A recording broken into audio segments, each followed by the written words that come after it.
Masa sudah semakin dekat, para imam-imam kepala dan ahli-ahli Taurat sedang mencari jalan bagaimana caranya untuk menangkap Yesus. Dan pada saat itu, masuklah iblis ke dalam hati Yudas Iskariot, salah satu dari ke-12 murid Yesus itu. Ia mendatangi mereka dan berunding dengan mereka tentang menyerahkan Yesus. Shalom para imam. Ngapain kamu kesini? Bukannya kamu salah satu dari murid si raja seorang Yahudi itu? Kok ngapain kesini? Woi, santai dong sobat. Saya dengar kalian lagi ingin menangkap Yesus ya. Aku punya tawaran bagus. Gimana kalau aku kasih tahu di mana Yesus itu? Tapi gantinya kalian bayar aku. Ya sudah. Kamu mau berapa kopi perak? 40? 30 kopi perak di mana? Oke deh. Nanti kalian ikutin aku aja ya. Nanti aku arahin yang mana Yesus untuk kalian tangkap yang adil.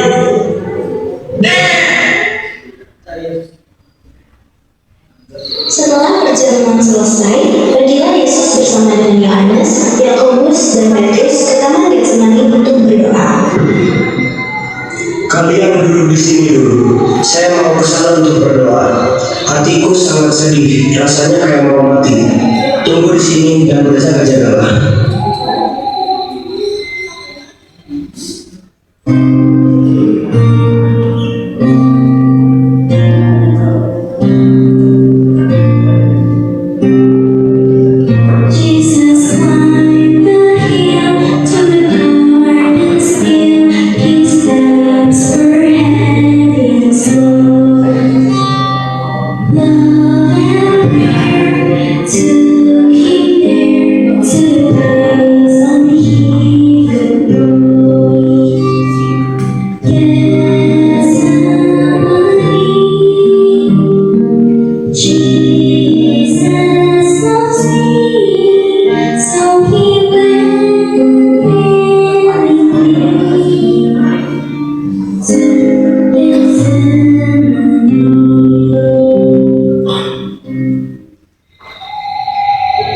Yesus berdoa dengan sangat bersungguh-sungguh. Ia sangat ketakutan dan makin bersungguh-sungguh dalam doanya.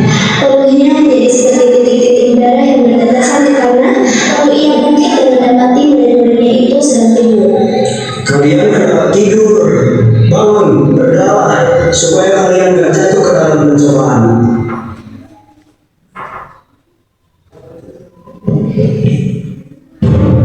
Nanti yang aku cium itu Yesus ya.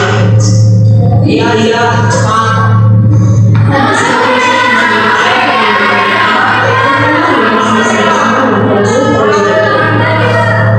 Cepat, yang mana Yesus itu? Iya, sabar. Selamat malam, Rabi. Apa kabar? Hai Yudas, jadi gini cara kamu menyerahkan anak manusia ya?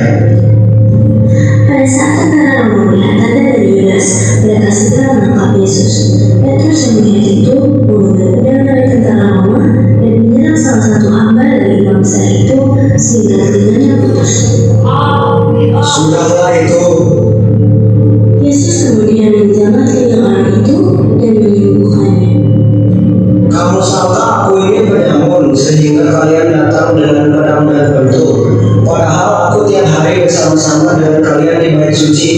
Tapi kalian tidak menangkap aku. Tetapi inilah saat kamu dan inilah kuasa gelap itu. Setelah itu, dibawalah Yesus dari situ dan murid-muridnya yang ada di situ sangat ketakutan sehingga membunuh mereka.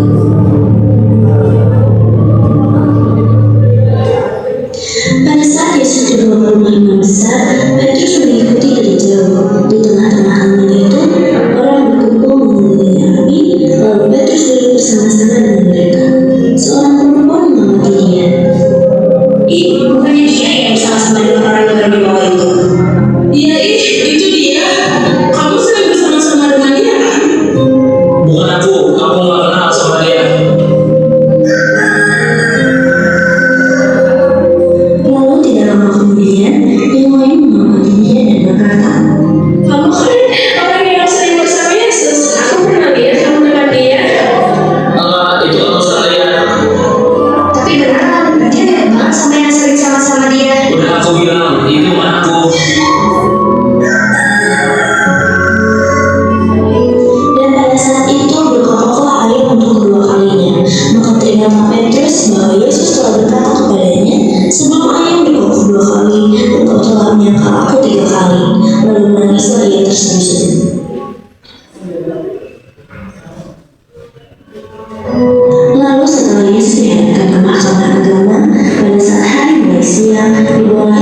Jadi, kamu Raja orang Yahudi itu?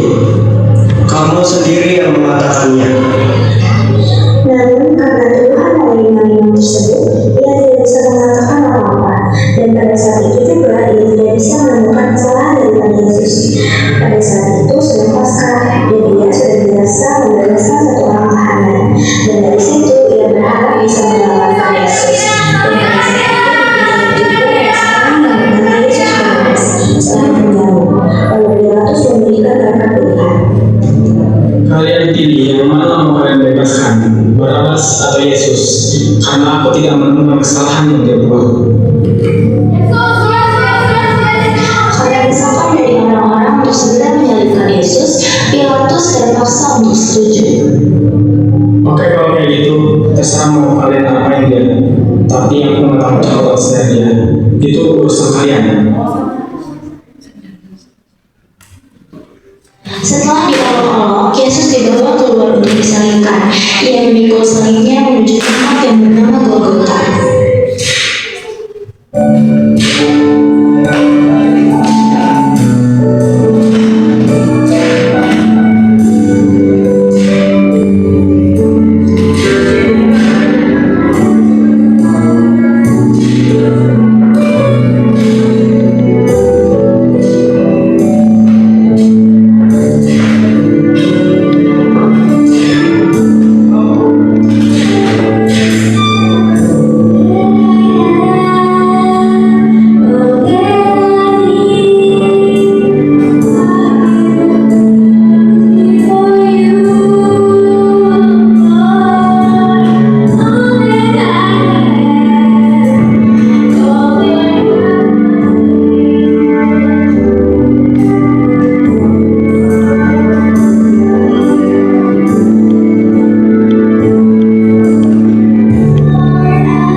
Pada waktu itu lewat seorang yang bernama Simon orang Kirene, ayah Alexander dan Rufus, yang baru datang dari luar kota. Dan orang itu mereka paksa untuk memikul salib Yesus. Hei kamu, bantu dia angkat salib itu. Baik. Anakku. Mereka tiba di Golgota, tempat yang disebut tempat tengkorak. Di sanalah Yesus akan disalibkan. Berhenti di sini. Makan dia. Tolong, jangan sakiti anakku. Mundur. Ini urusan kami.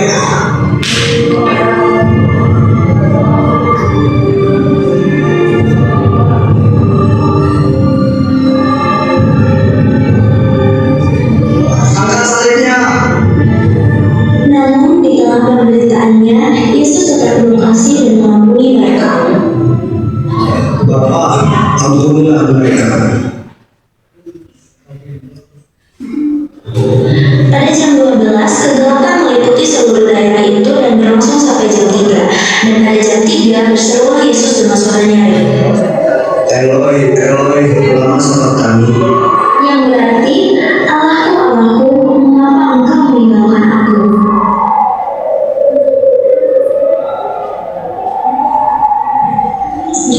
Baiklah, kita lihat saja apakah dia datang untuk menurunkan dia. Lalu berserulah Yesus dengan suara nyaring dan menyerahkan nyawanya.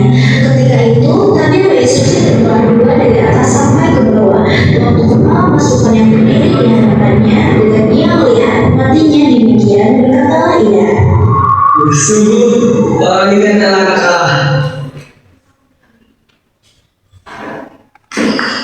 setelah Yesus dipastikan meninggal, ia dikuburkan di sebuah gua dan ditutup oleh batu besar yang sangat berat, dan untuk menggulingkan batu itu butuh beberapa orang untuk menggulingkannya. Namun setelah lewat hari Sabat pagi-pagi benar, pada hari pertama minggu itu, Soalnya pergi ke kubur Yesus untuk menyenangkan tubuhnya. Siapa yang bakalan memberikan batu itu bagi kita dari kubur? Batu itu sangat besar, kita tidak akan sanggup. Tetapi ketika mereka melihat dari dekat, apakah batu yang memang sangat besar itu sudah terguling? Lihat, batunya sudah terguling. Lalu mereka masuk ke dalam kubur dan mereka melihat seorang muda yang memakai jubah putih duduk di sebelah kanan. Mereka pun sangat terkejut. Ah, siapa itu? Jangan takut, kamu mencari Yesus orang Nazaret yang seorang itu. Ia tidak ada di sini, ia telah bangkit. Hah? Bangkit? Lihatlah tempat mereka membaringkan dia. Sekarang pergilah, katakan kepada murid-muridnya dan kepada Petrus bahwa ia mendahului kamu ke Galilea. Di sana kamu akan melihat dia. Lalu mereka keluar dan lari meninggalkan kubur itu. Sebab gentar dan dahsyat menimpa mereka, mereka tidak dapat mengatakan apa-apa kepada siapapun juga karena takut. Dengan singkat mereka sampaikan semua kisah itu kepada Petrus dan teman-temannya. Dan sesudah itu Yesus sendiri dengan perantaraan murid-muridnya memberitakan dari timur ke barat berita yang kudus dan tak terbinasakan tentang keselamatan yang kekal itu. Yesus yang telah mati kini hidup, kebangkitannya menjadi bukti bahwa ia berkuasa atas maut dan memberi harapan bagi semua orang. Pergilah ke seluruh dunia, beritakanlah Injil kepada segala